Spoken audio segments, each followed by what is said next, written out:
आज हम लोग पढ़ेंगे ऑर्गेनिक केमिस्ट्री। ठीक है, तो some basic principle and techniques. तो आज हम लोग सिर्फ डिस्कस करेंगे बाबू जनरल ऑर्गेनिक केमिस्ट्री, ये है क्या। ठीक है ना।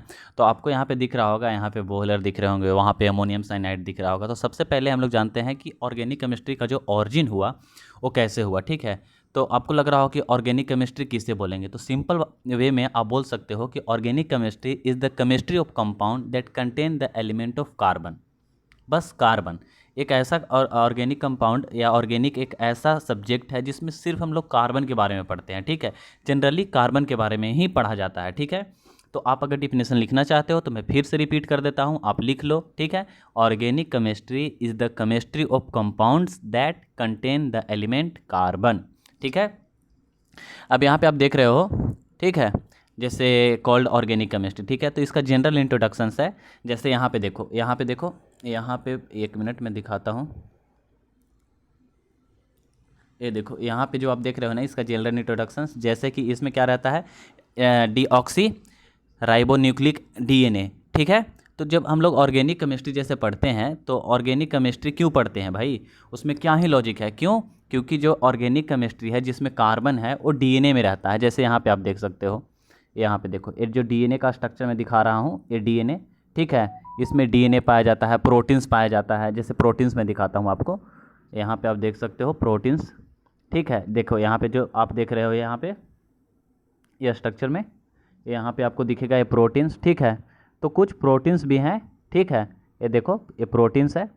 तो और ऐसी ऑर्गेनिक जो केमिस्ट्री हम लोग पढ़ते हैं उसमें प्रोटीन्स, पेप्टाइड्स, ठीक है, बहुत सारे मतलब ऐसे एलिमेंट पाए जाते हैं जिसमें कार्बन एटम मौजूद होता है। अब देखो, अगर मैं इसे जूम करके दिखाऊं आपको, ठीक है, ये देखो जूम करके दिखाता हूँ, तो आप यहाँ पे देख सकते हो कि इसमें बेंजीन है। ठीक है, कीटोन का ग्रुप लगा हुआ है, एमाइड लगा है, एमाइन लगा है। ठीक है, तो ये जो सारा कंपाउंड है, ठीक है, ये ऑर्गेनिक कंपाउंड है। ठीक है, तो ऑर्गेनिक कंपाउंड हमारे डीएनए से, प्रोटीन्स, न्यूक्लियस, हर जो मतलब पूरा बॉडी है ना बाबू, उसमें पूरे बॉडी में पाया जाता है। ठीक है, तो आप देख सकते हो कि ऑर्गेनिक जो केमिस्ट्री है उसका इम्पोर्टेंस कितना ज़्यादा है। हम क्यों पढ़ रहे हैं ऑर्गेनिक केमिस्ट्री, क्योंकि पूरा जो हमारा सिस्टम है, जो हमारा बॉडी है, जो पूरा नेचर बना हुआ है, वो अधिकतर कार्बन से ही बना है। ठीक है, कार्बन कार्बन, ठीक है, जिसे हम लोग इस तरह से डोनेट कर दिखाते हैं। ठीक है, कार्बन को देखो, कार्बन यहाँ पे मैं लिख रहा हूँ, ये देखो, ये जो सी है इसे हम लोग कार्बन बोलते हैं। ठीक है, इसे क्या बोलते हैं, कार्बन। ठीक है, तो ये जो कार्बन है, ठीक है ना, वही है ऑर्गेनिक केमिस्ट्री, जिसमें हम लोग अधिकतर ऑर्गेनिक केमिस्ट्री इसी में पढ़ेंगे। तो इसका स्टार्ट कैसे हुआ आप यहाँ पे देख सकते हो। ठीक है, इसका स्टार्ट आप देख लो, मैं हाईलाइट कर दिया हूँ। ठीक है, डीएनए, डीएनए इसमें पाया जाता है। तो scientist of organic chemistry in about 200 years, ठीक है, 200 ईयर्स, यहाँ पे आप देखो, ये हाईलाइट किया हूँ मैं, आप अच्छे से इसे जो मतलब अगर आप पॉइंट में लिख सकते हो, बस आपको जानना जरूरी है कि आखिर हम लोग ऑर्गेनिक केमिस्ट्री क्यों पढ़ रहे हैं भाई, क्या ही रीजन है। ठीक है, तो ये जानना बहुत ज़रूरी है। ठीक है, तो यहाँ पे बर्जेलियस एंड स्वीडिश केमिस्ट्री, इन्होंने कहा ना कि कोई एक वाइटल फोर्स रहता है जिसकी वजह से, जैसे ऑर्गेनिक कंपाउंड जैसे डीएनए है, तो वो एक ऐसा वाइटल फोर्स है, उसकी वजह से ही मतलब जो ऑर्गेनिक कंपाउंड बनता है ना, वो मतलब देवीय शक्ति से ही बन सकता है। ठीक है, लेकिन इस मिथ को आप इस महाजन सज्जन को देखिए, ये देखिए, इस सज्जन है यहाँ पे हमारे, ये देखो, यहाँ पे आपको दिख रहा होगा, ये इसे मैं करता हूँ, ये देखो, ये है वोहलर। ठीक है, इन्होंने ही यहाँ पे अब देखो आप, सन 1828 ईस्वी में,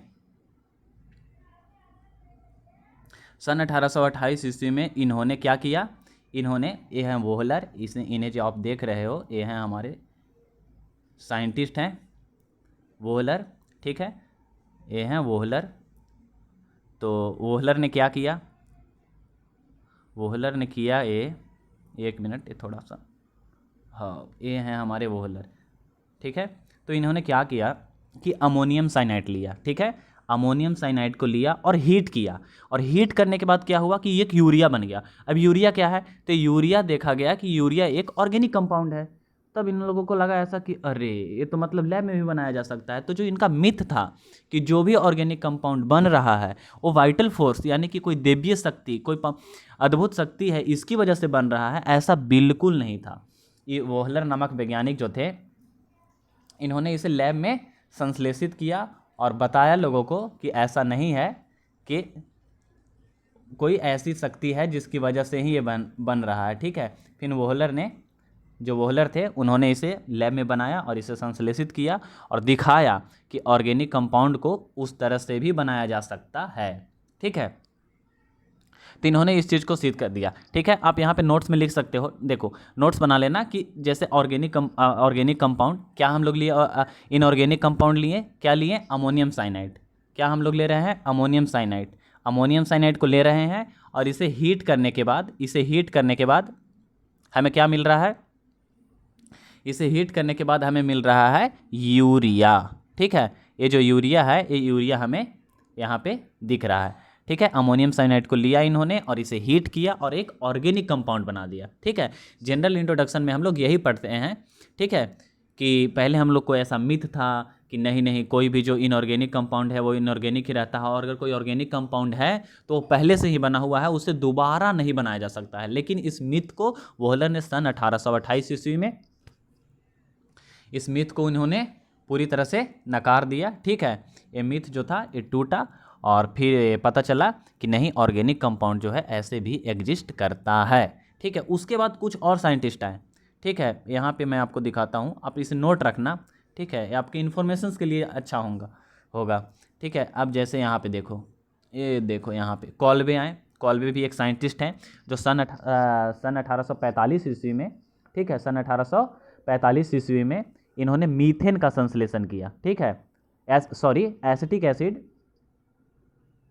एसिटिक एसिड जो था, इन्होंने एसिटिक एसिड को बनाया कॉल्बे ने सन 1845 ईस्वी में। ठीक है, और बर्थेले नामक एक साइंटिस्ट हुए जो सन 1856 ईस्वी में मीथेन का संश्लेषण किया। तो इन्होंने एक क्या किया, इन्होंने लैब में बनाया मीथेन को और दिखाया कि जो ऑर्गेनिक कंपाउंड है वो कोई दैवीय शक्ति से नहीं बनता है, इसे लैब में हम लोग आप लोग सब बना सकते हैं। क्यों? क्योंकि इन्होंने दिखाया कि इस तरह से ये हो सकता है।